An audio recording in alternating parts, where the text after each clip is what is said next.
Okay, welcome. This is our final class in this session, the series on chapters 4 and 5 of Master Shantideva's text. Let's begin as we usually do with a few prayers, just a couple of prayers. First, the praise to Shakyamuni Buddha. Hopefully all of you can see the screen with the prayers on now. Let me get the page down to where we start. This praise, again, is kind of keeping in mind the qualities of the Buddha that each of us has the potential to attain. And so when we're making this praise of Shakyamuni Buddha, it's to create that energy, that synergy with the Buddhas, so that we can become just like them.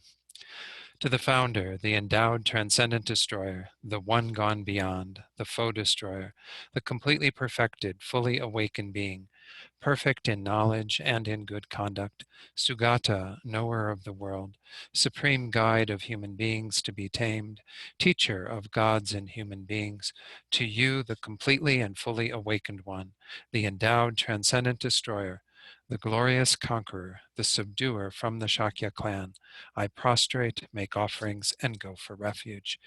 To the founder, the endowed transcendent destroyer, the one gone beyond, the foe destroyer, the completely perfected, fully awakened being, perfect in knowledge and in good conduct, Sugata, knower of the world, supreme guide of human beings to be tamed, teacher of gods and human beings, to you, the completely and fully awakened one, the endowed transcendent destroyer, the glorious conqueror, the subduer from the Shakya clan, I prostrate, make offerings, and go for refuge. To the founder, the endowed transcendent destroyer, the one gone beyond, the foe destroyer, the completely perfected, fully awakened being, perfect in knowledge and in good conduct, Sugata, knower of the world, supreme guide of human beings to be tamed, teacher of gods and human beings, to you, the completely and fully awakened one, the endowed transcendent destroyer, the glorious conqueror, the subduer from the Shakya clan, I prostrate, make offerings, and go for refuge. And let's do the short mandala offering. Just again, this is symbolic of making the biggest offering you can imagine, all the beautiful things there are in the world and everything transformed into perfect, beautiful substances. And we're making this vast pure offering to the gurus, to the Buddhas, so we can receive their blessings and inspiration and realize these teachings very quickly. This ground, anointed with perfume, strewn with flowers, adorned with Mount Meru, 4 continents, the sun and the moon. I imagine this as a Buddha field and offer it. May all living beings enjoy this pure land. Idam Guru Ratna Mandalakam Niryatayami. And then refuge in bodhicitta before the teaching. As usual, we do this once in English, twice in the Tibetan, encapsulating these two ideas, our own sense of safe direction that we each find in the Buddha, especially the Dharma, the teachings, as well as the Sangha, the Supreme Assembly of practitioners. And then also already cultivating this motivation of bodhicitta as we engage in these teachings. So again, once in English, twice in the Tibetan. I go for refuge until I am enlightened to the Buddha, the Dharma, and the Supreme Assembly. By the merits I create through listening to the Dharma, may I become a Buddha in order to benefit all sentient beings. Sangye chodang soki choknam la, jangchu bardu dakni kyabsu chi, daki chunyen gi pe sonam gi, dola penshir sangye drupar shog. Sangye chodang soki choknam la, jangchu bardu dakni kyabsu chi, daki chunyen gi pe sonam gi, dola penshir sangye drupar shog.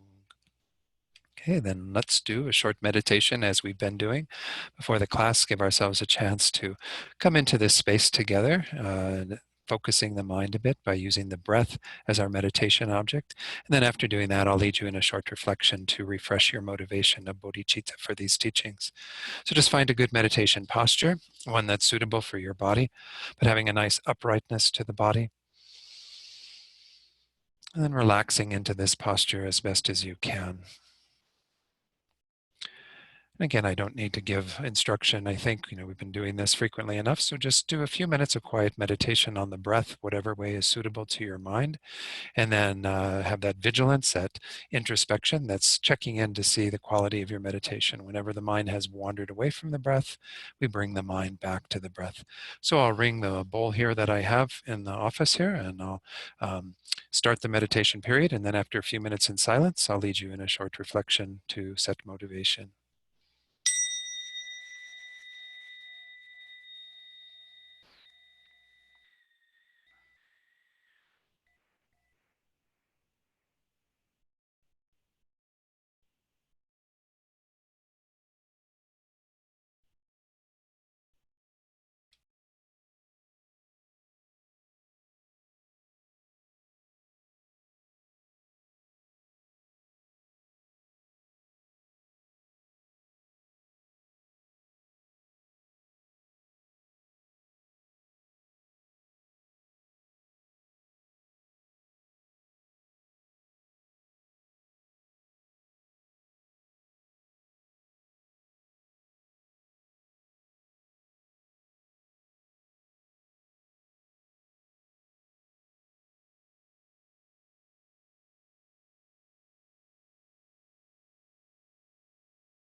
So now to set our motivation, let's start with that really fundamental teaching that has been touched on a number of times by Master Shantideva in the text so far. The idea that this human life that each of us possesses right now is so rich with opportunity. As we continue to explore this text of Master Shantideva's, we see the optimal way to make use of this human life.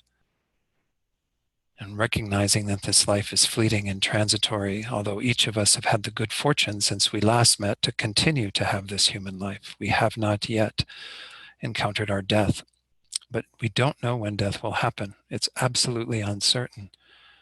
Many people who thought they would be alive in a week are now gone. We too can be gone, whether it be a day we have left, a week, a month, a year, several years. We simply don't know. But we do know that we have this present moment. We have this time together right now. And with the basis of this human body, we can do incredible things in transforming our minds. As Master Shantideva is going through in these two chapters in particular, to develop a deep conscientiousness that is intent upon continuing to move in the positive direction, as well as this guarding alertness, this introspection that makes sure that we are going in the right direction. That is a force through which we can be assured that day in and day out, we will be using this life most meaningfully. So again, this motivation that we are cultivating of bodhicitta is the optimal way to use this human existence, to know that while we have this life, every moment of this life, we want it to be infused with the greatest possible motivation. The motivation that includes oneself, but goes beyond oneself and one's own needs.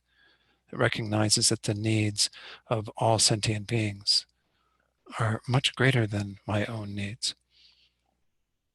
I can certainly still accomplish my own needs by being dedicated to their welfare. This is that way that His Holiness speaks of being wisely selfish, to recognize that the happiness that we seek, the peace that we desire, is attainable when we are fully dedicated to the welfare of all beings. So cultivate that mind now, thinking that this moment, these few hours of this precious human life that we have together is going to be infused with that wish, that aspiration to become a Buddha for the sake of all sentient beings, so that everything we do here over this next hour and a half will be a cause for that, will create the conditions for our own awakening, and thus for the awakening of all sentient beings.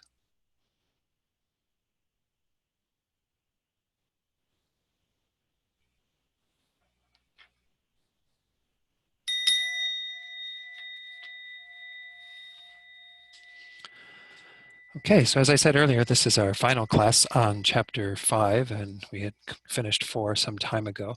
Let me bring everyone up to speed in terms of the slides that I prepared for tonight. I ended up adding more material since the last time I put these together, so anyway, we'll see if I'm able to get through all of it. But again, we are in the major part of this text, verses 1 through 107. There's only 2 more verses outside of this outline that is about explaining extensively how to practice. And we saw that, again, that had 4 outlines. We were in the 3rd one, which was where we saw the 3 types of morality being the 3 different outlines. The training in the morality that accomplishes the welfare of sentient beings is where we are currently. We're almost done with this, only have about another, 6, 7 verses to go to complete this. But this is, again, in addition to the morality of restraint, where we refrain from doing misdeeds, especially breaking our vows and engaging in the 10 non-virtues, as well as the training in the morality of accumulating virtue. This is a key part of the Bodhisattva's practice as well. And then finally, the one that is the bigger intention that we always try to carry with us is to benefit others as much as possible, to accomplish their welfare. So again, we're not getting a lot of specific advice in terms of what individual actions to engage in, but we're getting a lot of things that encourage us to be as helpful to others as possible. So there were 3 outlines within that, and we have already looked at the first 2 outlines. The very first one in Gyaltsab Je's commentary was on page 41, and it was diligence for the welfare of others, kind of looking at this idea that we need to be really dedicated to others' welfare day in and day out, that this should be kind of our guiding force in terms of what we're doing with our lives. The second one began on the bottom of page 41, the action of gathering others without incurring a fault. Remember that gathering others is alluding to these 4 means of gathering disciples, the ways that we attract others to the Dharma, which will be of the greatest way that we benefit others. But we do have to kind of, gather with the mundane, as the first outline in that section had, using what we have, material goods and so on, food and so on, to bring people, to attract people. And then the second one on page 43 was gathering with the Dharma, recognizing that, again, the way that we are most in line with the welfare of others is to help them to know the teachings, to be able to get the teachings from us. And so there were a few kind of cautionary things about not leading people in the wrong direction who weren't proper vessels and so on. But this is where we left off last time. And the third outline in this is protecting sentient beings' minds and training in the action of not incurring faults. So again, this is once more the Bodhisattva activity, is that we have to be kind of ripening others' minds, protecting their minds, doing what we can to help them by not incurring faults ourselves, by not having actions that we engage in that will cause others not to have faith in the Dharma. So this has 2 outlines. I'm just going to dig right into it. If you do have some questions from last week, maybe take note of them. And when we get to the question period a little bit later, you can ask those as well. The first outline is an extensive explanation that starts in the bottom of page 44 of Gyaltsab Je, and it itself has 3 outlines. The first outline is abandoning faulty behavior that causes others to lose faith. Again, this being a key thing, we want to make sure that we are as in line with others, presenting ourselves well, doing what we can so that others don't lose faith in the Dharma that we are practicing. So some of the examples pointed out here might not be all that, shocking or anything, but nonetheless, we have to think about our own times and what might be offensive behavior that others would lose some faith in watching us participate in that. So the verse 91 says, "When I spit or throw away a toothstick, I should cover it up. Also, it is deplorable to urinate and so forth in water or on land that is utilized." Again, obviously, some of these things still hold true, not so good to do them.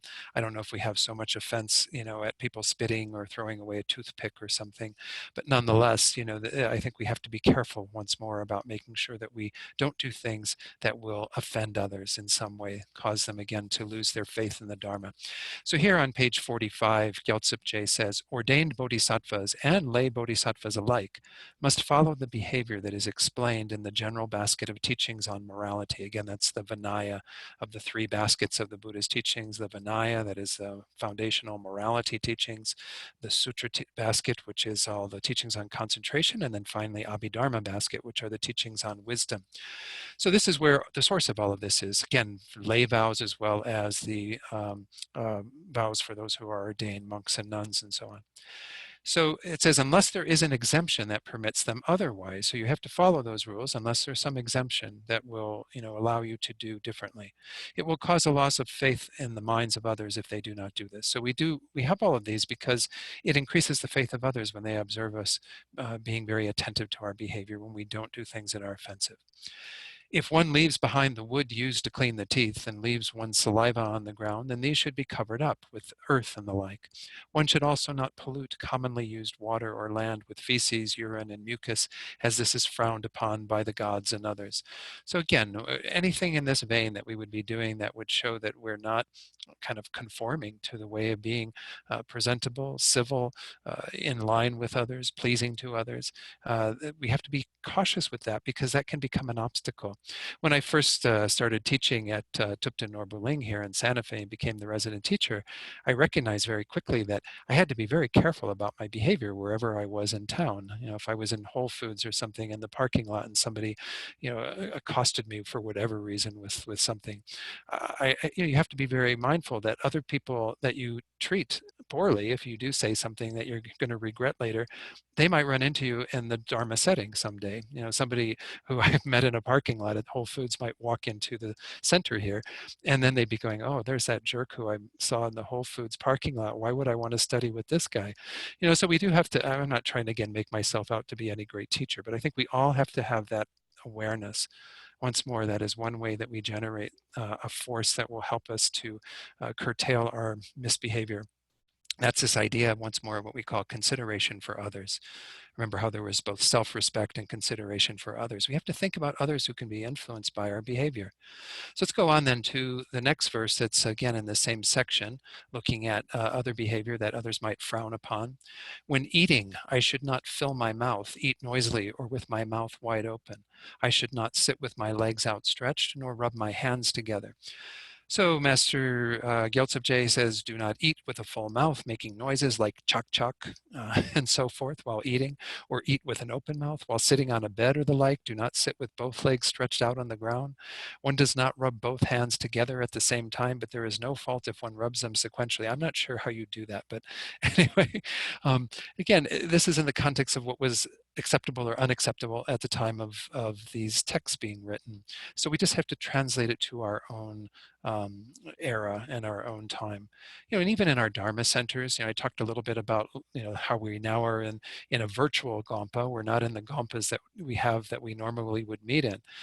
And so we have to be attentive to that even within this space as best as we can, but certainly in common areas where you're meeting with other people. It's very good to be conscientious around one's dress, one's general presentation, the behaviors that one engages in while listening to the Dharma. At Thupten or Buling, we usually have a break and people will go out in the break and they often bring snacks and things back into the Gompa. And it's okay at some level, I suppose, if people feel like they need to eat for whatever reason, maybe even medical reasons. But it just, again, is not maybe the most respectful way of presenting oneself. And it might turn other people off. If somebody's brand new to the Dharma and they come into one of our Gompas and the person next to them is, chewing on tortilla chips or something, it could be very disruptive as well as, a bit disrespectful. well. So I think, again, we have to translate this all to our own times and look at what we would see as unpleasant behavior. I should not sit on mounts, upon beds, nor in the same room together with the women of others. Again, this is once more an audience of monks that he was directing this at, and so monks have the vow of not being alone with women. And so this is, again, would be seen as something that people would look on very unfavorably. Having observed and inquired about what causes non-faith in the world, I should abandon it. Non-faith is one of the 20 secondary afflictions. It is the opposite of faith. It is what causes you to actually have a degeneration in your faith. Any conviction that people might have to the Buddha's teachings, if they lose their faith by virtue of what we are doing, well, then that's not so good. That's, the opposite of what we're trying to do. Bodhisattvas are trying to instill faith in others, to get others to take a liking to the Dharma and those who teach the Dharma or who are involved in the Dharma, all of us involved. So Gyaltsep J here on page 45 says, one does not ride together with someone else's women on a horse and so forth, or sit together with them on the same seat or place. Lay bodhisattvas also should not sit together with another woman that is not a relative. Again, and this is the idea that you don't want to give any pretense to being interested in somebody who is the partner of someone else. Again, they were mostly directing this at a male audience, but it would be the same for women, that they wouldn't want to cozy up to a man who is involved with another person and so on, have that same kind of logic. Or in homosexual couples, a man, kind of getting close to another man's partner and so on, So again, we just have to translate this all once more to our own times and to our own settings. In short, one should abandon any behavior that causes others to lose faith in that world, either by observing directly what is done or not done, or through informing oneself by inquiring what is appropriate and inappropriate according to that place and time. So it's nice. I mean, the commentary, even Gyaltsep J's commentary, which was written probably in the 15th century, is still understanding that we have to retranslate this to our own time, our own era, and make sure that we are doing things that are respectful to others. If we look at what we're doing, what's happening now with COVID-19 and all this, is people are in New Mexico, at least, they've begun to open up things, but everyone is required to wear a mask. But they don't have like police out there, arresting people if they don't have masks. And there are places you can go and you see a lot of people not wearing masks. But this is kind of the norm now within our society, and it's a sign of respect towards others because it's mostly to protect others from oneself, just in case we happen to be silent carriers, people who are not symptomatic, who are carrying the virus, or even just, potentially to kind of show that we're in the same league as others, that we're as concerned, whether we have the virus or not. We should be showing that kind of equal respect and regard for others. So again, it's just one example. I'm not saying it's the best one necessarily, but I think we each need to adjust to whatever's going on in our time and our era and try to be as respectful of others in the terms of how we are and how we present ourselves. So now we go on to a second topic. Again, I think there were 3 outlines within this, kind of looking at once more the topic of an extensive explanation of how we protect other sentient beings' minds.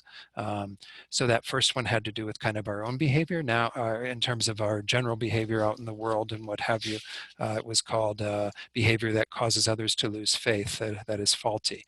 So now how to behave while showing the path. And this isn't by showing the Dharma path. This is by showing a physical path. I should not give directions with one finger, but instead indicate the way respectfully, with also all of my right arm. The next verse, nor should I wildly wave my arms about. Instead, I should make my point by uttering sounds with mild gestures and a snap of fingers. Otherwise, I shall lose control.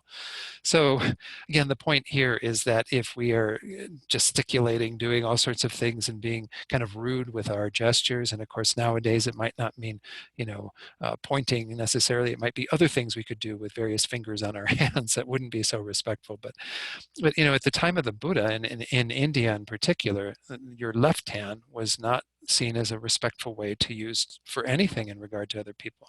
That was because that was the hand that was used when you wiped yourself after you did your business. So anything having to do with the left hand wouldn't be wise in the company of others, because that's showing them disrespect. So the idea that we would point out a direction kind of, with the full palm of our hand, and kind of, rather than pointing and doing things that might seem disrespectful nowadays, maybe again, a lot of that doesn't translate to our culture.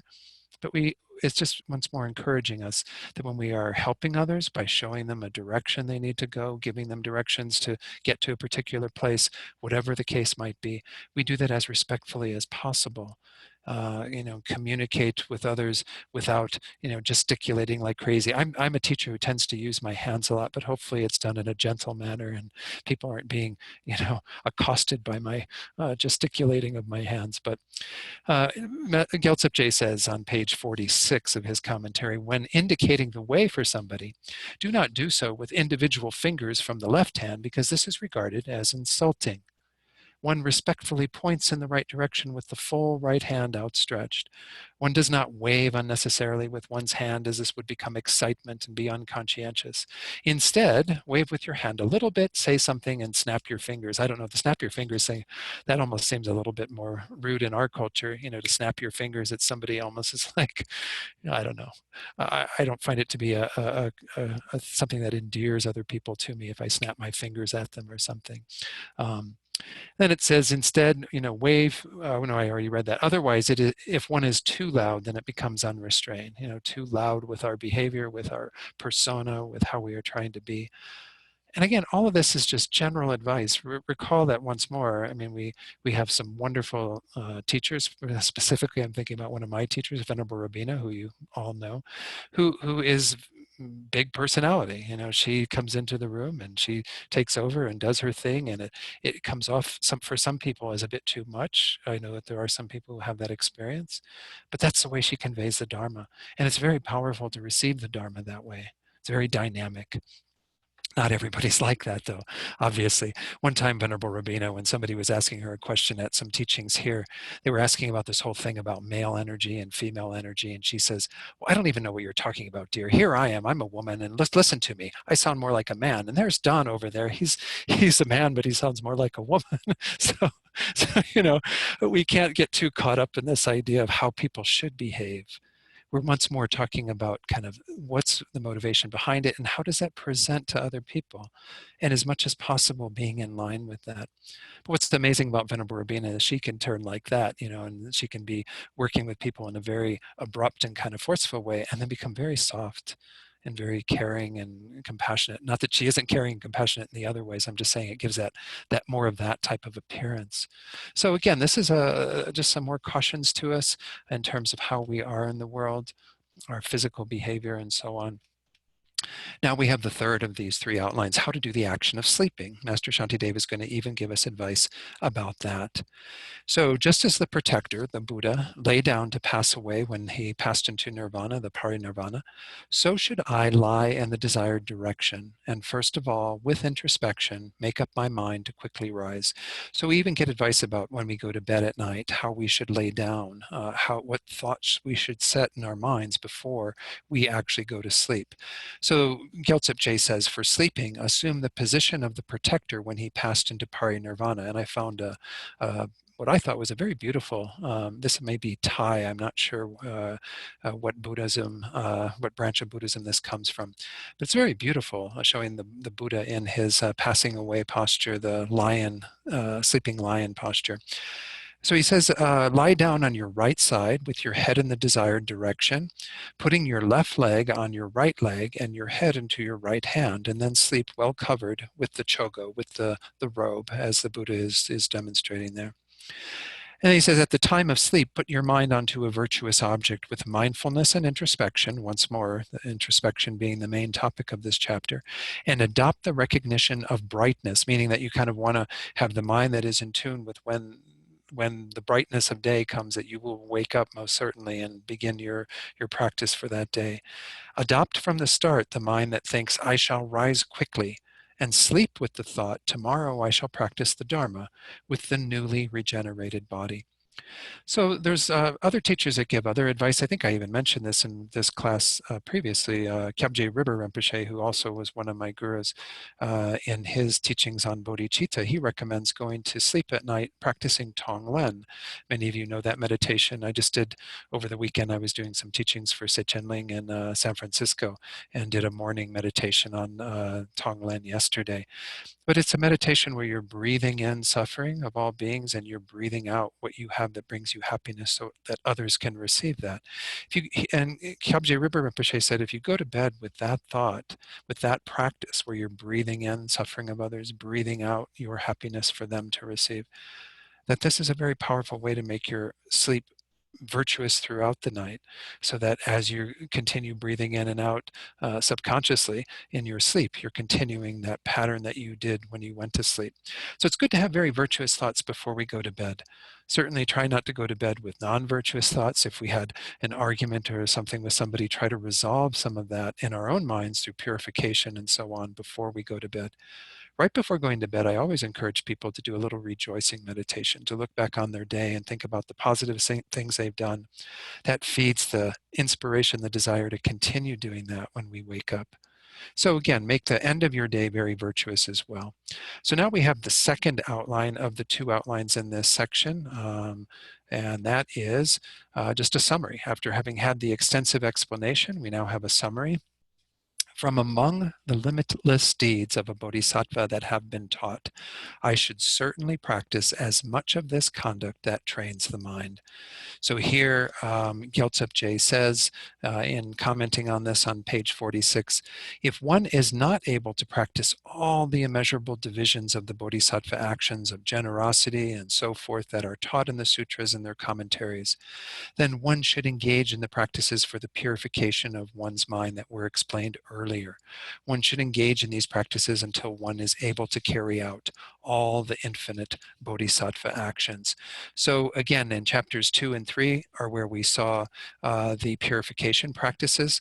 Recall that chapter 2 started with the 7-limb practice that's engaged in prior to taking the bodhisattva vows, and then it went into a confession section, and then continued on in chapter 3 with the remaining 7-limb prayer and so on. But the idea here is we engage in what we can. I think most people that have studied Tibetan Buddhism for a while know that there's no end to what we can practice. When you look at the Lam Rim, there's so many extensive teachings that we need to meditate on. Rinpoche is always giving new practices, new things to do. There's sutras to recite, there's prostrations to do, there's mandala offerings, there's all these preliminary practices and so on. Know that there's no shortage of that. Don't get overwhelmed and think you have to take it all on. Take on what feels appropriate for you. Recalling that again, the two main practices to engage in at the beginning of one's practice in particular are purifying negativities. This is why one of the main preliminary practices is the recitation of Vajrasattva mantra, to try to do 100,000 of those plus an extra 10% and an extra 10% on that, so that you have kind of some cushion for any ones that we recited incorrectly. But we try to engage in that as a daily practice and eventually achieve that level of recitation, because it begins to purify and make our minds more adaptable to the Dharma. Kind of like, once more, if our minds are like a bed of soil, we first have to clean all the rocks and all of the weeds and things out of it to some degree so that we can grow something in it.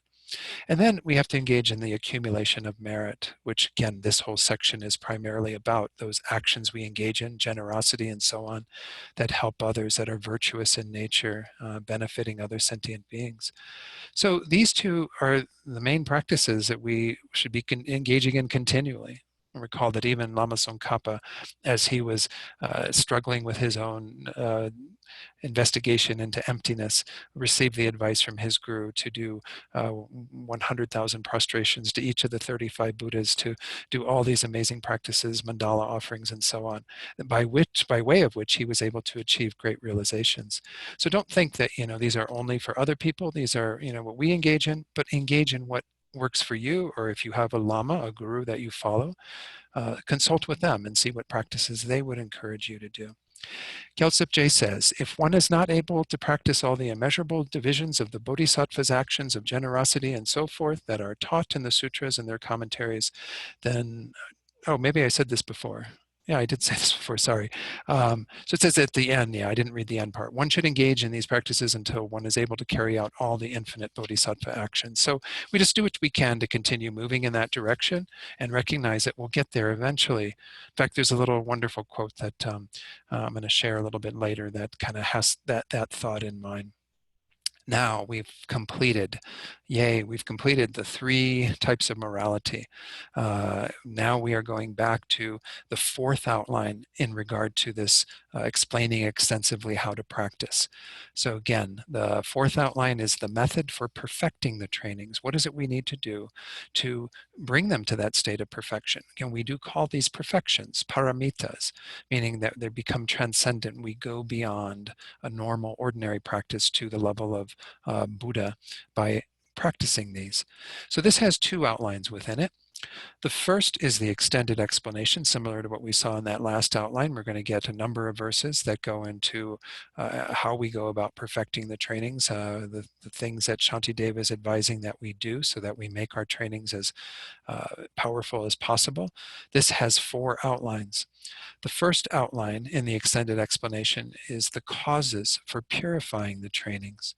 And this has to do with kind of what we rely upon to help us to make the trainings as pure and powerful as possible. In verse 98, Shantideva says, 3 times by day and 3 times by night, I should recite the Sutra of the 3 heaps. By relying upon the victors and the mind of enlightenment, my remaining downfalls will be purified. So many of you probably heard of the Sutra of the 3 heaps. It's the basis for the practice that I was just alluding to of the prostrations that Lama Tsongkhapa was encouraged to do to the 35 Buddhas. It's often called the Confession of Downfalls to the 35 Buddhas. It has been published through the Library of Tibetan Works and Archives as the Confession of Downfalls. But again, the text itself, we practice as part of this tradition, and you can find copies of it through the FPMT if it's not something you've been engaging in, and you do prostrations to these 35 Buddhas, reciting their names while visualizing and using all the 4 opponent powers and so on. So rather than use Gyaltsab Je's commentary for the first part of this, I thought it was worded better in Abbot Drukpa Gyaltsen's text. So a question is put forward, a query. What should be done if one were to become tainted by misdeeds, even though one makes effort in the training? So this is the reality, is that we will kind of have times where we don't live up to the ideals that we would like to. We're going to have faults in our practice. So to make sure that we continue moving towards that perfection of these practices, we have to purify some of that. So the response is given, if I were to become tainted by a root downfall, then I should confess the negativity and restore the vow just as has been taught in the compendium of trainings, what's called the Shiksa Samuccaya. Abiding before Arya Akashagarbha, as though in a dream, you should confess it. So it's a very different translation than what was in the translation of Gyaltsab Je's. The idea is that we want to visualize that we're in front of Arya Akashagarbha. Akashagarbha was one of these Buddhas who appeared in the retinue of Shakyamuni Buddha as a bodhisattva. There were actually 8 of them. Many of you know the names of these guys like Manjushri, Avalokiteshvara, Maitreya, Ksitigarbha, and so on. There were all these beings, Vajrapani. They were Buddhas that appeared to be perfect bodhisattvas in the retinue of the Buddha so that they could demonstrate the bodhisattva's behavior. I don't know in particular why Master Shantideva, I didn't see it in any of the commentaries, why there's kind of or actually it's not even Shantideva, it's the commentaries there that from these Gyaltsab Je and so on, and Abbot Drukpa Gyaltsen, they're pointing to Akashagarbha for some reason, but I'm not really sure why. He's not really a Buddha that's renowned as being the purifying Buddha, but he does have some power around overcoming ignorance apparently. So the idea here is you visualize just as if you were in a dream and they were appearing before you. You have the same while you are awake, and you do the confession of downfalls. With the 35 Buddhas, there's an extensive visualization for doing that, a number of them actually that you can find, but I'm not going to go into that entire practice. Most of you have some teachings on that practice to begin with. But it's a very powerful way. They say do it 3 times a day, 3 times at night. I doubt that any of us are doing it to that extent. If you do it once a day, that's wonderful. If you can do 3 prostrations to each of the 35 Buddhas, that's a way of kind of doing it 3 times in a sense. That's often how it is done and taught. But to do it in the morning, usually at like the retreats with Lama Zopa Rinpoche, it's part of the morning practice. And it can be done oftentimes during the day too, depending on what's going on at the retreat. But know that it's a very powerful means of purification, and it does bring in the 4 opponent powers. Recall that those 4 opponent powers, they're going to be in a slide later, but they're the power of regret, having a real remorse for what we did that was not in line with the vows we're keeping or with the behavior we're trying to uphold. Some level of reliance, relying upon the mind of refuge and the mind of bodhicitta as a support for our purification. An actual remedy, which in this case is the prostrations and the recitations of the names of these Buddhas, and then some resolve at the end, a determination that we're not going to engage in those actions again for some period of time. So Gyaltsep Je, continuing with this commentary, he says, if one receives the small or medium contaminations, the 62 faults, or the faults explained in the Compendium of Trainings, the Siksa Samuccaya, which again is a text that actually Master Shantideva himself wrote. It's interesting because he refers to his own text sometimes in here, and that text has been recently published as an English translation, and so it is available. It's through Oxford Press. I have it here. It's called The Training Anthology of Shantideva. I haven't read it because I just haven't had time to go through it all, but it's said to be a nice text to accompany the study of this text that we're going through. Not that it's a commentary on it, but it provides additional information on practicing. So he says, if you get any of these faults, then one should confess 3 times in the day and 3 times at night, accumulate merits and recite the method to increase virtue and prevent it from being exhausted. That is, again, the Sutra of the 3 heaps.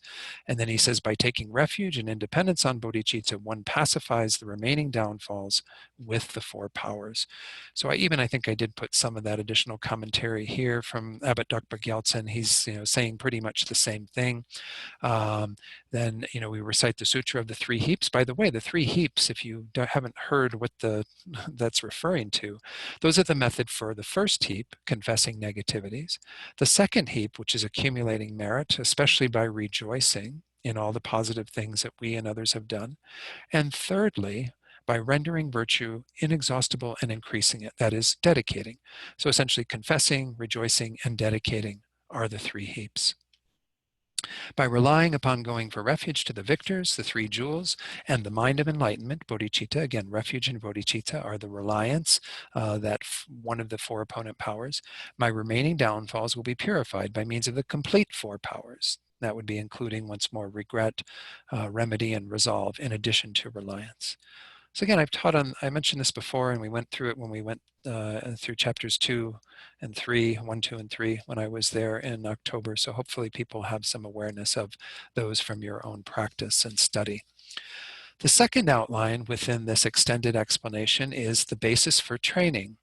And this is 2 verses. Master Shantideva says in verse 99, whatever I do on any occasion, whether in terms of myself or others, I should make effort and learn whatever training has been taught for that occasion. So the idea is that it's our job in terms of wherever we are, whatever is going on, whether it's something in regard to just myself but alone or with other people, I should do what I need to do to learn what training I have to apply at that time for that occasion.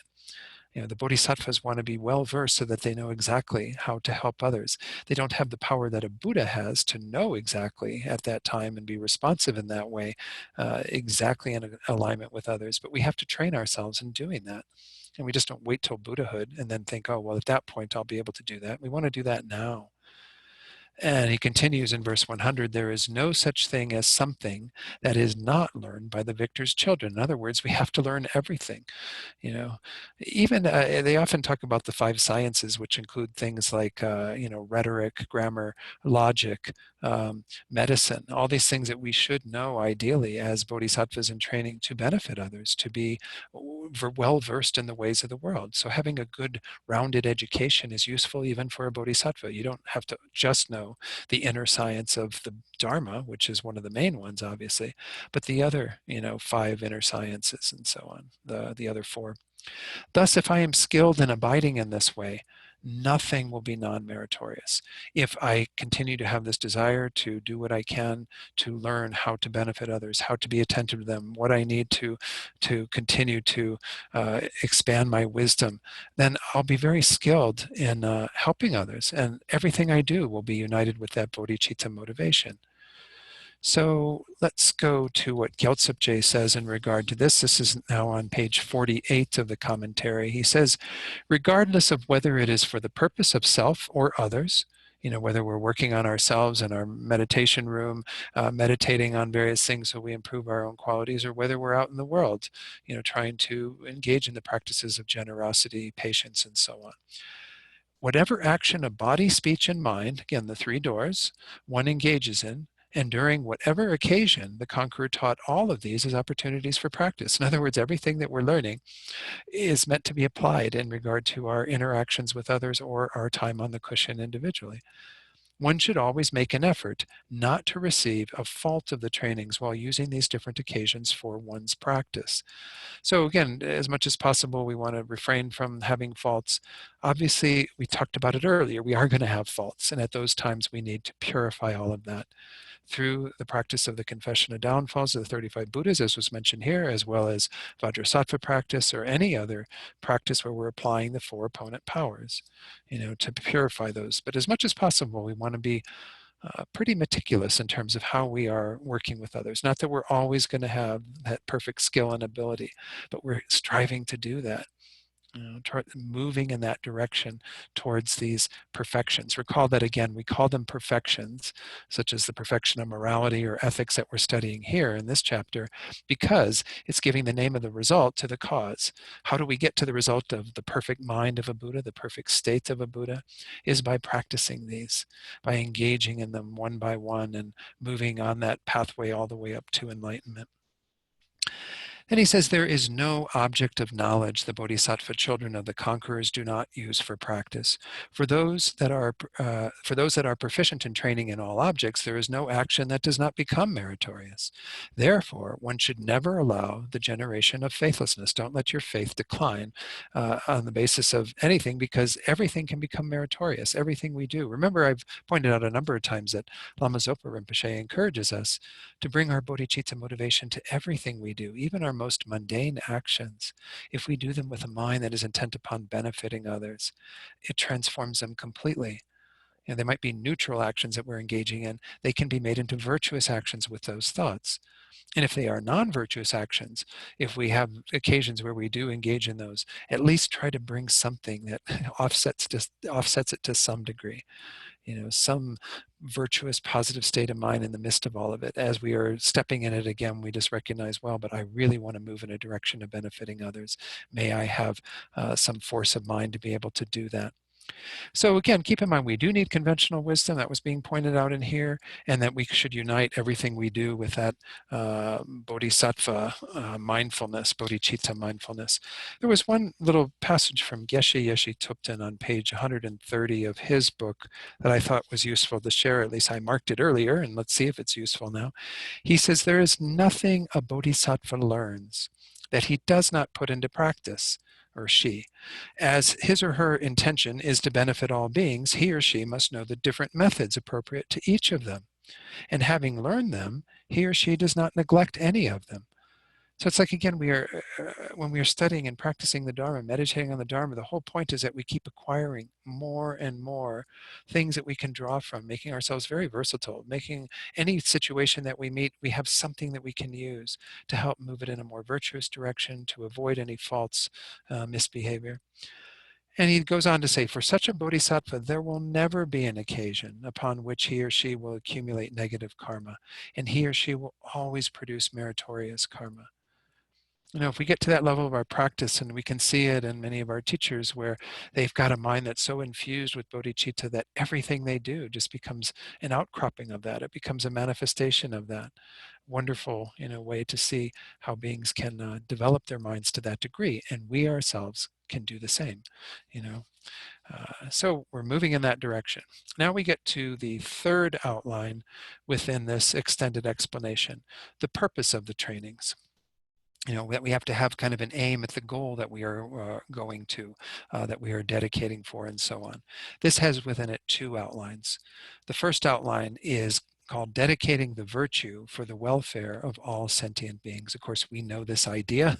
This is what we do at the end of each of these classes and at the end of all of our practices, hopefully. Directly or indirectly, I should not do anything other than the welfare of sentient beings. Solely for the welfare of sentient beings, I should dedicate all towards enlightenment. You know, this is a wonderful verse that is encapsulating that concept of our bodhicitta dedication, that when we've had the motivation of bodhicitta to begin with, at the very end, we want to make sure that whatever we did, whether it was benefiting others directly or benefiting them indirectly, it all goes to the purpose of the welfare of others. It all goes to our enlightenment so we can then be fully qualified to be able to enact the welfare of others. So it's solely for their welfare that we're dedicating. So again, a very short commentary from Gyaltsab on this on page 48. Whether it is directly or indirectly for the welfare of sentient beings, always act for their welfare and in no other way. I dedicate all virtues towards enlightenment solely for the purpose of sentient beings. Again, and when we're doing that, I just always want to make sure I'm pointing out that that doesn't mean that we're shortchanged in some way. As His Holiness says, this is a way to be wisely selfish. If we are really genuinely concerned about our own welfare and want to accomplish that, it's accomplished by being dedicated to the welfare of others. I've said this before, but I always get inspired when I hear Rinpoche say this. He says, with the mind of bodhicitta, where you're aiming for the highest goal, the welfare of all sentient beings, your happiness is assured. The happiness of enlightenment, of course, because it's a totally blissful state that you attain upon becoming a Buddha, but the happiness of liberation, the happiness of good rebirths, the happiness of even this life, it all comes about when we dedicate ourselves to the welfare of others. So again, keeping that in mind, it's just very classic Mahayana teaching that we need to remind ourselves of constantly, that this is what our driving force is. This is our purpose. The second outline is never give up the Mahayana spiritual friend in the training. So here I'm going to share a little bit more as well as in the next verse. In verse 102, Shantideva says, never, even at the cost of my life, should I forsake a spiritual friend, skilled in the meanings of the Mahayana, who abides in the supreme modes of conduct of a bodhisattva. So this gets at that whole point of what we are, what a key foundation of our practice. Earlier when we did the meditation, I mentioned the idea that we would be, we have this perfect human rebirth. That's one of the two preliminary meditations before we get into the meat of the Lam Rim. The other one is the reliance upon a spiritual friend, a spiritual guide. And when we find somebody, be it one person or a number of beings who we rely upon in that way because we've come to see that they are very skilled and perfect Mahayana guides for us, then we need to rely upon them. They say you should be holding on to them like you would hold on to the tail, like a blind person would hold on to the tail of an ox or a yak or whatever. If they're like going up a mountain pass, you would want to make sure that you're really holding on very tightly because it's very precarious. So I thought what I would do as part of this verse, before I look at the commentary from that, it's not very much really from Gyaltsab, is just to briefly review the 10 qualities of a Mahayana spiritual guide. Most of you know this. You've seen it in the Lam Rim. This is actually the version that is in Liberation in the Palm of Your Hand. The Pabanka Rinpoche's text. It's translated by Michael Richards for Wisdom. It says, rely on a spiritual guide who is subdued, pacified, and most pacified. These first three are referring to the three higher trainings: subdued through having good morality, pacified through having developed some level of deeper concentration, and most pacified by having united that with wisdom. Again, these three higher trainings of morality, concentration, and wisdom, I mentioned them earlier in relationship to the three baskets of the Buddha's teachings. They are the essence of the path to liberation and enlightenment even.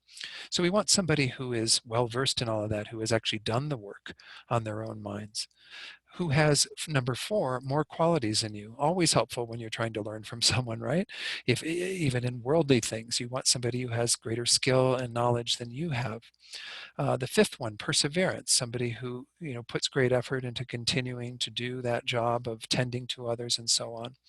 A wealth of scripture, somebody who's studied well, done a lot of um, investigation into the scriptures, the sutras, the shastras, which are the commentaries and so on. Of course, if we have someone who's a geshe, well, then you've got that assurance that they've done that deep work and have a wealth of scripture that they can draw upon. And we certainly see this from His Holiness and other great teachers. They can pull quotes, from out of nowhere, seemingly, and apply them very appropriately to what you're hearing. 7th, realization into suchness. So while we did have the practice of wisdom under number 3 there in terms of most pacified, number 7 is pointing specifically to the suchness, the emptiness that is the final view of it, that is making sure that somebody knows the middle way point of view of emptiness so that they can be a proper person to teach that. Number 8, who is a skilled speaker? And this is a tricky one because we may have some teachers who, because of language barriers or because of their not knowing English so well, especially our Tibetan teachers, they might not come off as skilled speakers in terms of how we hear them in our ears, but we can see that they've got things that make them very skilled in how they are conveying knowledge, the things that they're using, examples and so on, that are very useful for us. And then number 9 is the embodiment of love. In other words, has a loving nature towards others, very much cares about others, because especially their disciples need that, right?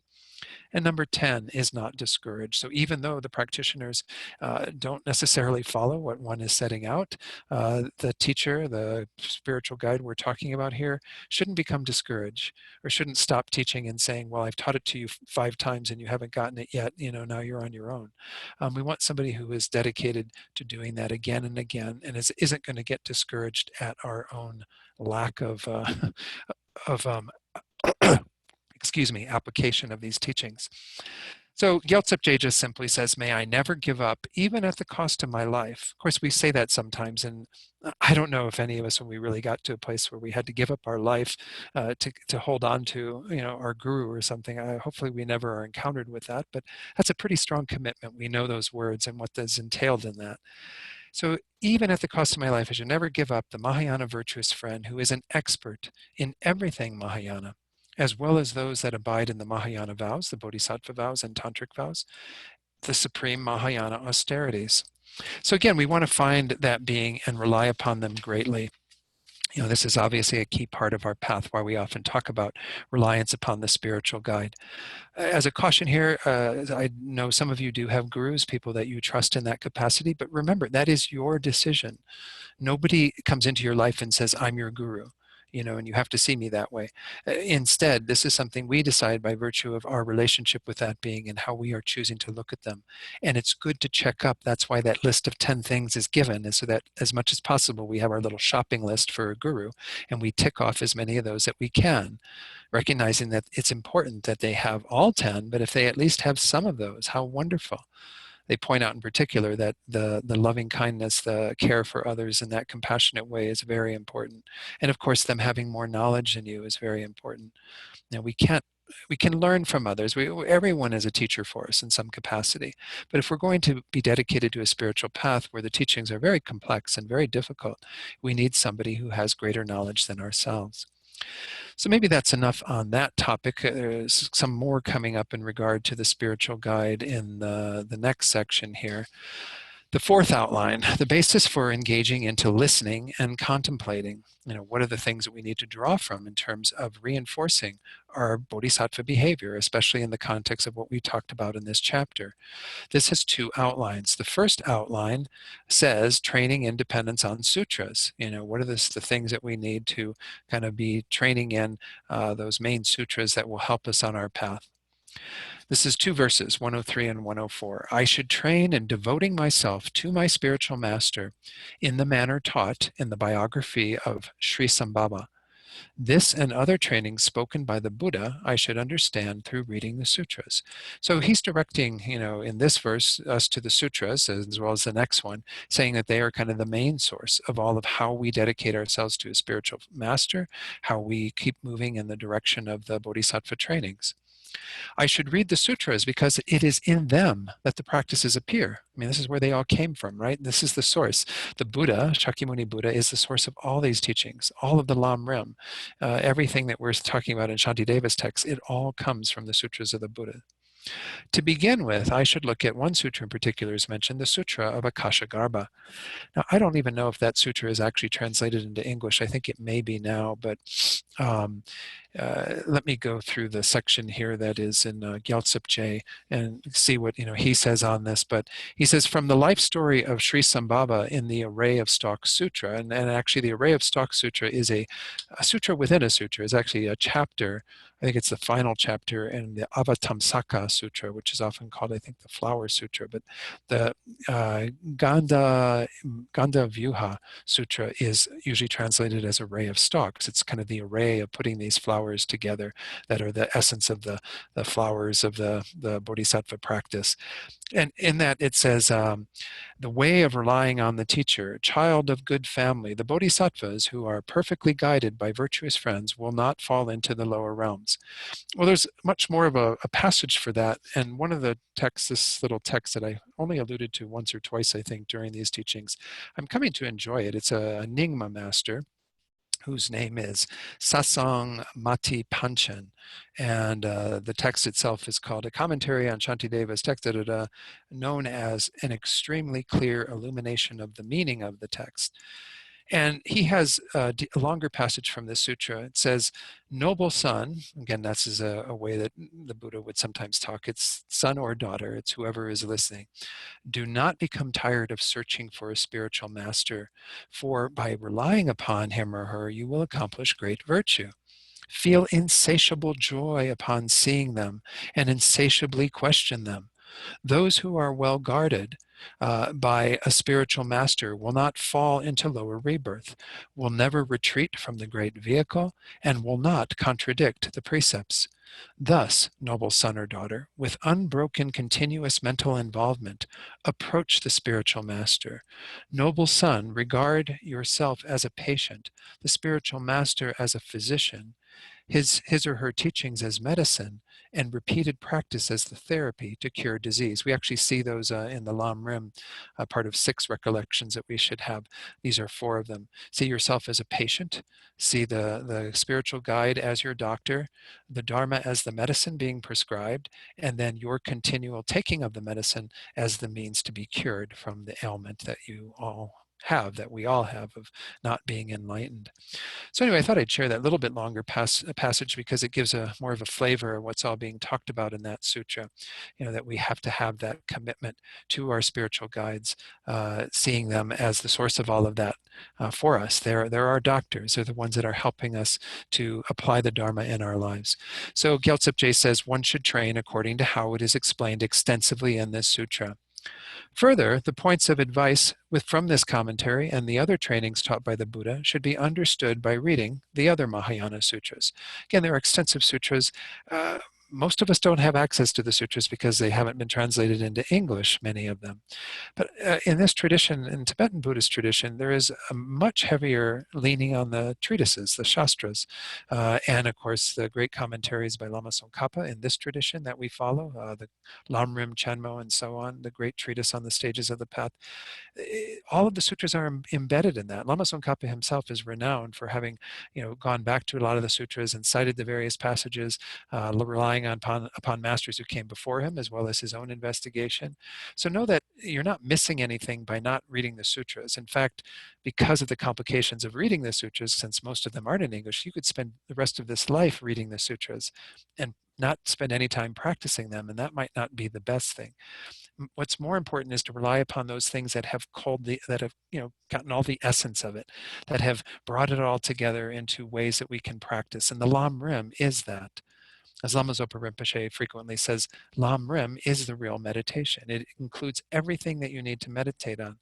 So don't think that, the sutras are useful to go back to recount, and to get the confidence that these are teachings of the Buddha that have come forward in the Lam Rim and other teachings we have access to. But don't feel like you have to absolutely follow this advice. This is Master Shantideva just pointing in that direction, because in 8th century India, when he lived, that was the main source for all of that. Now we live in an era where we've had all of the great, more than a century of Tibetan Buddhist commentaries on all of the treatises and all the sutras. So we've got a lot more to rely upon. And it says further, the points of advice from this comment, I already read that. One should read the sutras because in them the trainings are explained extensively. Specifically, those that have generated the engaging vows should read, first of all, the Sutra of the Superior Essence of Space. This is the Akashagarbha Sutra. We just saw Akashagarbha's name not that long ago tonight. So in that sutra, actually, if you look at the wonderful little translation by Padmakara Translation Group, The Way of the Bodhisattva, the translation of our text by Shantideva, in the footnote, there are some of these ways that are included in what we call the 9 attitudes of practicing guru devotion. And I'm going to just share those again real briefly, because I had prepared the slides for them. I think I've got enough time to go through these and still make it through tonight with the rest of the text. This prayer is essentially part of the Lama Chopa, we recited there, but it also can kind of be recited on its own. And the idea is we're working with these 9 attitudes. It starts off with 2 preliminary verses. I request the kind Lord Guru, who is more extraordinary than all the Buddhas. Please bless me to be able to devote myself with great respect to a qualified Lord Guru in all my lives. Realizing that correctly devoting myself to the kind Lord Guru, who is the foundation of all good qualities, is the root of happiness and goodness, I will devote myself to him or her. Again, they put him in the FPMT translation, but women can be spiritual guides for us as much as men can. There's no gender bias in that regard. With great respect, not forsaking him or her, even at the cost of my life. So now, introducing these 9, it says, thinking of the importance of the qualified guru, I will allow myself to enter under his or her control. 1, may I be like an obedient son. Now, Rinpoche likes to use son because he says that in traditional India, it was the son who became the king. And so the idea is that you follow in the footsteps of the king, becoming just like the king. Now, again, that's obviously got its own gender bias because of the patriarchal tones to all of that. But the idea is you're a child who is going to follow in the footsteps of the parent. So we are the obedient son. Again, some people will just call it obedient child, acting exactly in accordance with the guru's advice.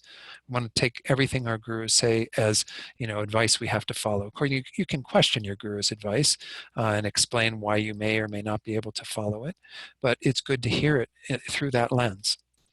2, even when Maras, those evil forces in the world, evil friends and the like, try to split me from the Guru, may I be like a Vajra, like a diamond, kind of inseparable forever, have that sort of stability to my commitment to the Guru. 3rd, when the Guru gives me work, whatever the burden, may I be like the earth, carrying it all. May I kind of have that foundation where I will carry whatever is necessary, whatever work needs to be done.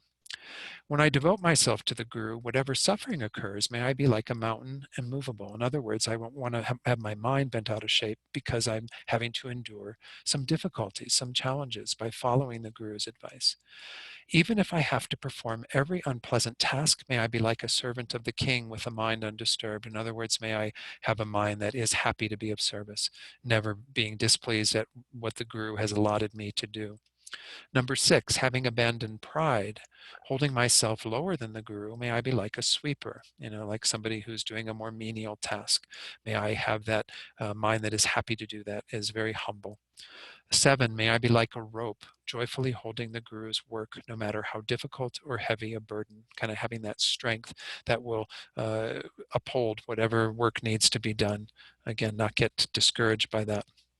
Even when the Guru criticizes, provokes, or ignores me, may I be like a dog, never responding with anger. So dogs very frequently, if they're scolded by their master, they might, show a little bit of upset initially, but then they're right back there at your feet, with their tongue wagging and their tongue out of their mouth and their tail wagging. They're happy to be back in the presence of their masters. Number 9, may I be like a ferry boat, never upset at any time to come and go for the Guru. So the whole purpose of a ferry boat is to take people from here to there, and we're just happy to do whatever we can to fulfill the Guru's wishes. And then there's a closing verse. Glorious and precious root Guru, please bless me to be able to practice in this way.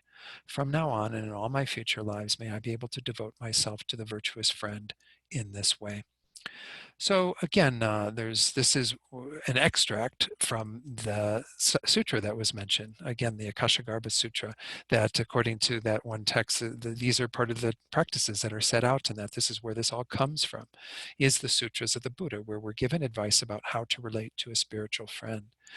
So one thing before I go on to the next outline is that know that there are other texts that can be useful to study in terms of the relationship of oneself to a guru. Know that FPMT has a text that is like their advice that they encourage centers to have available to the public if people come in and they start following this path, so that they have some advice about finding a teacher, a spiritual guide, and how to work with that whole concept. Know that that's out there. I think you can find that at FPMT's website. But also know that there's a text that was written by, his name was known as Arya Sura in many contexts, but he was also Ashvaghosha, and it was called the 50 Verses of Spiritual Devotion or Guru Devotion. And there's a translation of it that, again, I think was from the Library of Tibetan Works and Archives, but it's also there's a commentary by Lama Tsongkhapa that Gareth Sparham, I think, is the one who translated that Wisdom published. So just know that there are some resources out there that can help you to explore once you make a commitment to a guru, especially through tantric empowerment. That's when it becomes particularly important that you rely upon the guru with great faith and devotion. So know that there are other resources, and certainly in every Lam Rim text, there's things said about how to relate to a spiritual teacher, how to work with focusing on their kindness, and so on. The second one outline had to do with the commentaries. So it's training independence on the commentaries, the next two verses. I should definitely look at Compendium of Trainings, which again is the text that Shantideva himself composed, the Shiksa Samuccaya, again and again, because what is to be constantly practiced is clearly and extensively shown there. Then alternatively, I should sometimes look at the condensed compendium of sutras, the Sutra Samuccaya, which is another text that apparently Shantideva did write one, but it's been lost. It's not available in our age. But there is one by Nagarjuna, and it says also I should make an effort to look at the second composed by Arya Nagarjuna. So that compendium of Sutra Samuccaya has a bunch of sutra quotes that are the support for all the Bodhisattva behavior and so on. So let me see.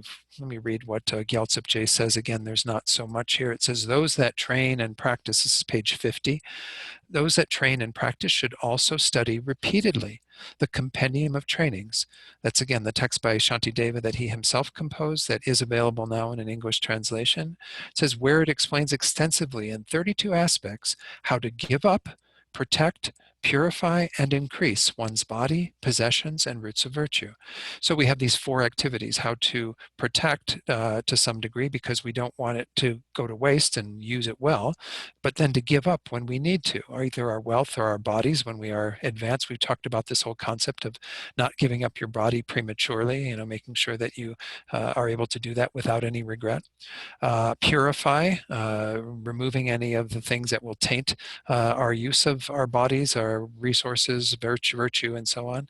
And increase, through always putting effort into increasing the causes for us to have similar supports in future lifetimes. Again, most of us are going to need a continuity of good rebirths with lots of resources and healthy bodies and so on, many, many times in order to achieve enlightenment. It's nice to hold the thought, may I become a Buddha in this very life, through practicing especially the tantric path, the quick path that will allow me to attain that. But for most of us, we're going to need quite a number of rebirths in order to get there. So then it says, if one is not able to do this, then one should read at least the Compendium of Sutras, the Sutra Samuccaya, composed by the master himself, by Shantideva, which again has been lost apparently. It's not an available text in Sanskrit or Tibetan or what have you, English certainly then. And the second one, composed by Nagarjuna, which summarizes the sutras. So again, those texts, I'm not sure if Nagarjuna's is available in English either. So we have to rely upon what we have. So any Dharma text that helps you, the Lam Rim, what have you, it's wonderful to just use that as a support. The commentaries, the sutras, whatever you have. that you feel some connection with. So then we go on to verse 107. This is a kind of a concluding summary. I should do whatever is not forbidden in those works. I should impeccably practice whatever training I see in order to guard the minds of worldly people.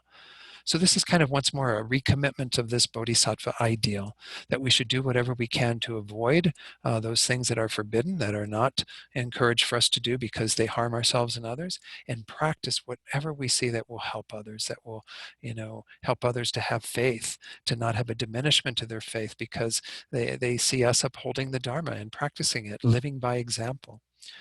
So here, Gyaltsab J, page 50 says, one should stop that which has been prohibited in the sutras and commentaries, and one should practice that which has not been prohibited. The purpose is to protect the minds of worldly beings and prevent the degeneration of non-faith, of faithlessness. We don't want others at once more to lose their faith, whatever faith they have in the Dharma. To this end, one should, upon recognizing the trainings of a bodhisattva, practice them and train in them. So I did in the slides put the alternate translation of this from that text I read from a short while ago, Sasang Mati Panchan's text. He said, correctly practice what is permitted and not prohibited according to the Bodhisattva's conduct as explained in the sutras and commentaries. In short, and this is a little wonderful phrase that this is why I included it, because I really like this. There is no method of pleasing the Buddhas other than pleasing sentient beings. In other words, if we really want to be in line with the Buddha's wishes, then we please other sentient beings. We help make them happy. We bring the Dharma to them as best as we can. We are generous and kind to them. We hold them in our thoughts and prayers, and we work on ourselves so that we can be of greater benefit to them. But all our thoughts should be driven by the desire to please sentient beings, not pleasing them in a superficial way. Again, pleasing them by helping them to have temporal and ultimate happiness. Correctly practice all of the Bodhisattva precepts that have been learned and realized in order to please and protect the minds of worldly beings. Thus, genuinely exert oneself only in benefiting sentient beings. Just reconnecting, it's kind of interesting at the end of this 5th chapter, reconnecting with everything that's come before this. Our desire to uphold our bodhicitta, to live from that space of that aspiration to benefit all beings by becoming enlightened. So now we finally get to the second of the 2 outlines within the entire explaining the text of the chapter. Remember how we went up through verse 107 with the first one that had to do with kind of how to practice and so on. Now we have a concluding summary showing that one has to practice the meaning and not just the words. In other words, you can't just learn this all and memorize the verses and have a deep awareness of it at a superficial level. You have to get it much deeper than that. You have to have the actual practice of all of this. So the first outline within this is to guard always with mindfulness and introspection. It sounds like we're back where we started almost, right? At the very beginning of this chapter, those 2 qualities of mind, those 2 functions of mind that we need. The defining characteristic of introspection, in brief, is only this: to examine again and again the states of my body and mind. So while introspection is the only one mentioned here in this verse, it implies mindfulness. It implies the holding to, the non-forgetfulness with regard to what it is that we're trying to practice, how we're trying to live our lives. Introspection is the force by which we make sure that we're in line with that we haven't lost that mindfulness, that we are continuing to follow these trainings. So Master Shantideva at the bottom of page 50 says, investigate repeatedly while engaging in the actions of body, speech, and mind with the wisdom that can distinguish between having transgressed the training or not, and neutral actions, even those neutral actions that we're engaging in. We want to be able to know when we're doing that so that we, again, infuse them with whatever motivation we can. And whether or not one has fallen under the control of the afflictions. We had a discussion some sessions ago about that wonderful verse from the 8 verses, vigilant the moment a delusion appears in my mind, endangering myself and others, I shall confront and avert it without delay. This is what that mind of introspection is doing, is it's paying attention and saying, is there something arising that is unwholesome, that is unhealthy? Then I need to avert it. I need to do something, or at least be like a piece of wood, as we saw, not follow it into behavior, into saying something or doing something on the basis of that affliction arising. So it says, this alone is in brief the definition of not degenerating introspection. So we get this wonderful recap in that verse of everything that this chapter's taught us about how to be vigilant, pay attention, know what's going on in our minds, our body, our speech. Now the actual meaning in verse 109, this final verse of this chapter. Thus, I shall put these into action with my body, for what can be achieved by merely expressing words? Will sick people be benefited merely by reading the medical texts? So I've used this analogy before, right? And you hear it frequently that the Dharma is medicine. But if you get all of this medicine, say you've got some ailment and you collect all these wonderful pills, you get many prescriptions of it filled, and you keep them in your medicine cabinet. And when people come over, you can even show them, oh, look at all this powerful medicine that I have that is really good at curing whatever it is that you're dealing with. And they say, oh, it really works. And you say, well, it's supposed to. I've never taken it. That would be really silly, right? If we have some ailment and we haven't taken the medicine that we need to take to overcome it. Well, the Buddha once more, in that analogy that we were just using a short while ago, we're the patient. We're the ones that are that are ill, that have the ailment. The Buddha is the perfect doctor, and he's prescribing the perfect medicine, the Dharma. So the cure is taking it. The cure is actually using the medicine in our lives as best as we can. I mean, we're not going to do it perfectly. It's impossible for somebody to do a 180, to go exactly from where they're at to the complete opposite direction, unless you've got some kind of amazing seeds from your past lives. And most of us are going to need some time to get to that place. Anyway, Gyaltsen Che says, having understood these points and the need for them to be practiced, one needs to put them into practice accordingly with this body, with the support that we have now, this human life that I mentioned in our motivation, tonight. Without practice, merely by reciting many lists, knowing the 4 this and the 5 that and the 3 this and da-da-da-da, which we can learn, and that's part of in the monasteries. Even when the Geshis are in their training program, they do memorize a lot of things. But hopefully it goes deeper than that through their investigation, through debate, through meditation, and so on. It has to be something that you live, that you are actually incorporating into your mind. So if we only do by reciting many lists, one will not achieve the purpose. For example, is a person cured merely by studying the actions of medicine? Venerable Rabin often uses the example of, recipes and making cakes. Like if you went to a baking class and the person gave you all these recipes, but you never took them home to have any idea whether they actually worked and made a delicious cake, well, wouldn't be much point to that then. Why did you go to the class? Why did you get the recipes? You might clearly understand the recipes and even understand the science of the recipes, how much leavening and how much, sugar and flour, it makes sense within the context of that, and eggs that you need to use. You might get, the chemistry of food really, really well. But if you never bake a cake, you've missed the boat, So it says, in brief, although there are the 3 types of morality, it is important to initially train in the morality of restraint. Now we have similar section in your handout. I think that it's the very end of the handout that talks about this from Abbot Drapa Gyaltsen's commentary. That the idea is that the initial one, and the one that we need to put a lot of our energy into throughout our path, is the first of the 3 moralities, refraining from the negative actions, because that's the foundation, that's the basis. It says, either by actually adapting the rules of individual liberation, those vows and so on, or by acting according to them. We don't necessarily even have to take the vows, just act according to them, live your life by those. If one protects them, then the others will also be protected. If you engage in refraining from all those misdeeds, the 10 non-virtues, as well as the breaking of vows, then everything else will be protected. If the morality of restraint degenerates, though, then all vows degenerate. It is explained in the compendium, again, Master Shantideva's other text. If one thinks that the vows of individual liberation belong to the hearers and practices the trainings of bodhisattvas apart from them, thinking that we don't have to pay attention to the lower morality and lower vows, we're only going to focus on the bodhisattva behavior. Well, that's a great fault, he says. One should train in the morality of restraint that abandons the natural non-virtues and is the basis for the morality of accumulating virtue and benefiting sentient beings that is practiced on the Mahayana by the bodhisattvas. One should rely repeatedly on restraint to the opposing conditions of morality and practice it together with the 6 perfections.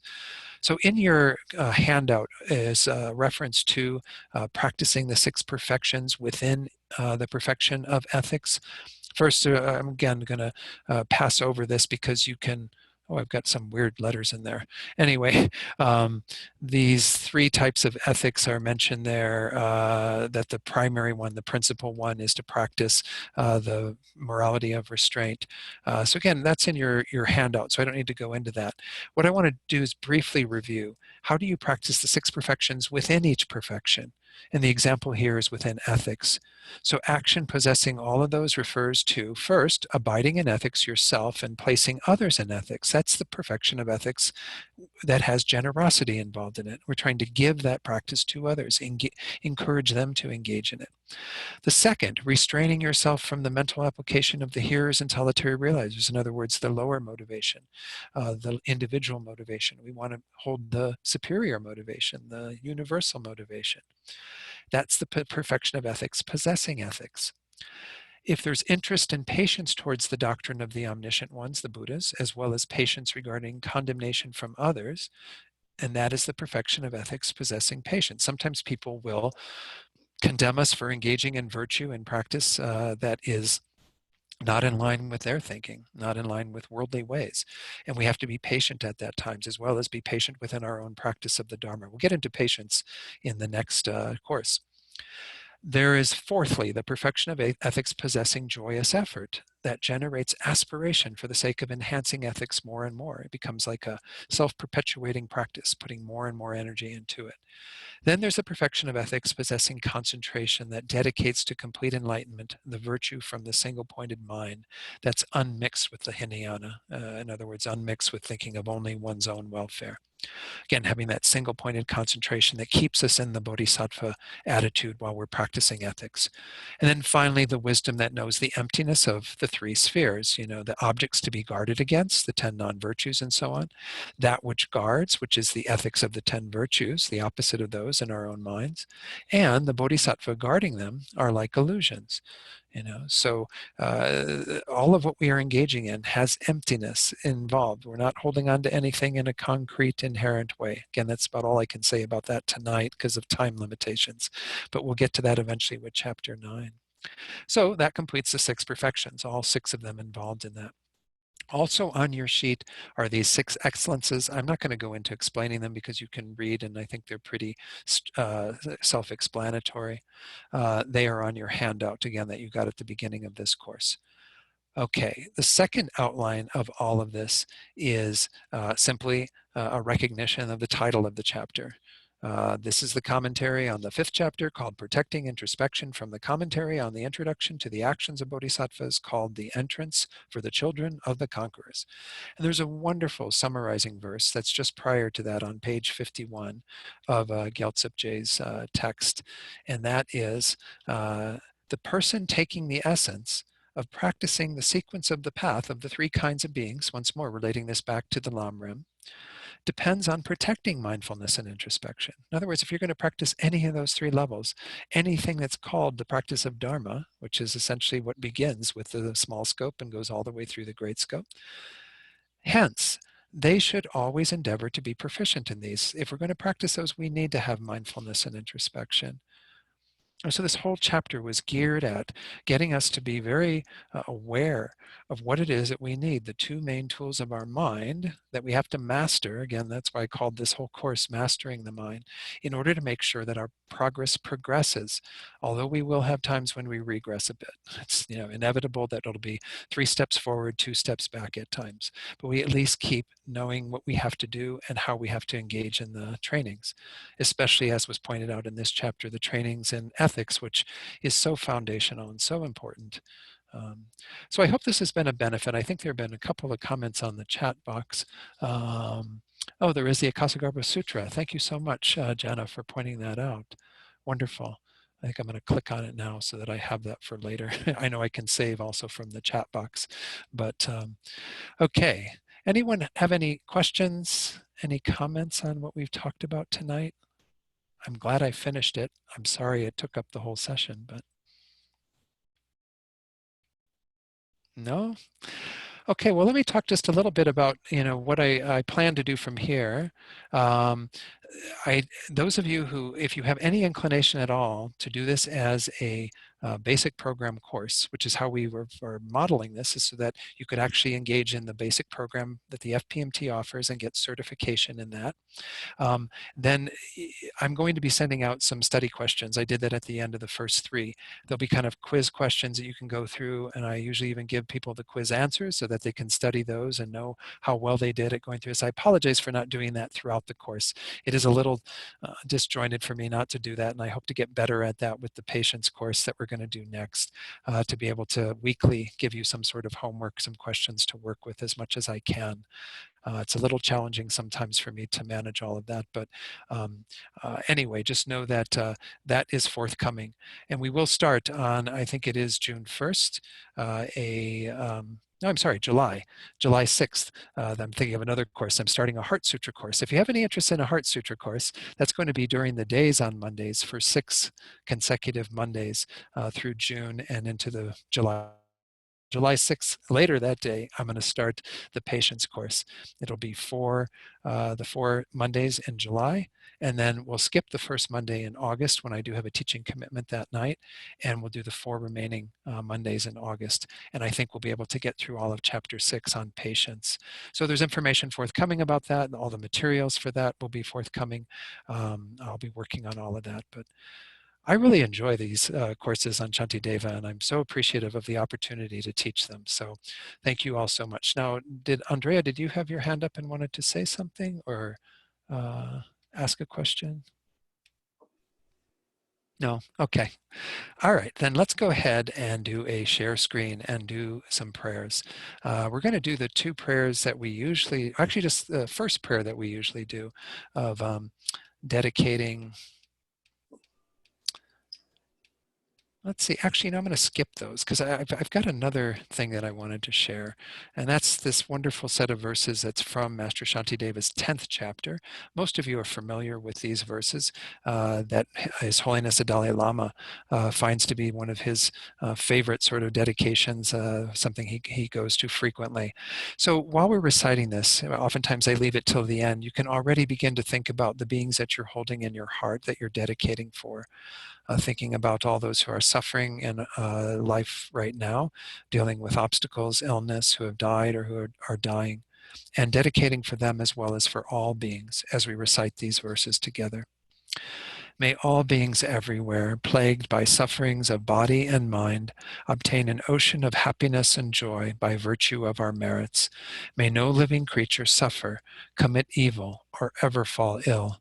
May no one be afraid or belittled with a mind weighed down by depression. May the blind see forms and the deaf hear sounds. May those whose bodies are worn with toil be restored on finding repose. May the naked find clothing, the hungry find food. May the thirsty find water and delicious drinks. May the poor find wealth, those weak with sorrow find joy. May the forlorn find hope, constant happiness, and prosperity. May there be timely rains and bountiful harvests. May all medicine be effective and wholesome prayers bear fruit. May all who are sick and ill quickly be freed from their ailments. Whatever diseases there are in the world, may they never occur again. May the frightened cease to be afraid, and those bound be freed. May the powerless find power, and may people think of benefiting each other. For as long as space exists, for as long as sentient beings remain, until then, may we too abide to dispel the misery of the world. Then let's go to the other prayers that I had up here and do the prayers for our precious teachers. Again, we had that subject of the gurus tonight. Some of you may have these teachers as your gurus, but think about all those beings who are your gurus, who are others' guides in whatever tradition, making strong prayers for their good health and long lives so we and others can continue to have their amazing power in this world, continuing to benefit from them. the wish-granting, wish-fulfilling jewel, source of every single benefit and happiness in this world, to the incomparably kind Tenzin Gyatso, I beseech, may all your holy wishes be spontaneously fulfilled. Then we do the prayer for Lama Zopa Rinpoche. You who uphold the subduer's moral way, who serve as the bountiful bearer of all, sustaining, preserving, and spreading Manjunath's victorious doctrine, who masterfully accomplish magnificent prayers honoring the three jewels, Savior of myself and others, your disciples, please, please live long. Well, once more, thank you all so much. I really enjoyed this, like I said, and I'm just so happy at the opportunity to spend time with all of you this way. I hope to see you all in person at some point, but obviously this is what we have now, and it works in its own way. So I'm very happy that you are willing to indulge in the teachings this way. So again, please stay safe, stay healthy, and I'll see you again very soon. Thank you. You're very welcome, Simati, Jana, Thank you, Francesca. Thank you. Thank you so much. Thank you. Very welcome. Thank you, Don. Thank you so much. Stay safe to everybody. Yes, stay safe. Okay.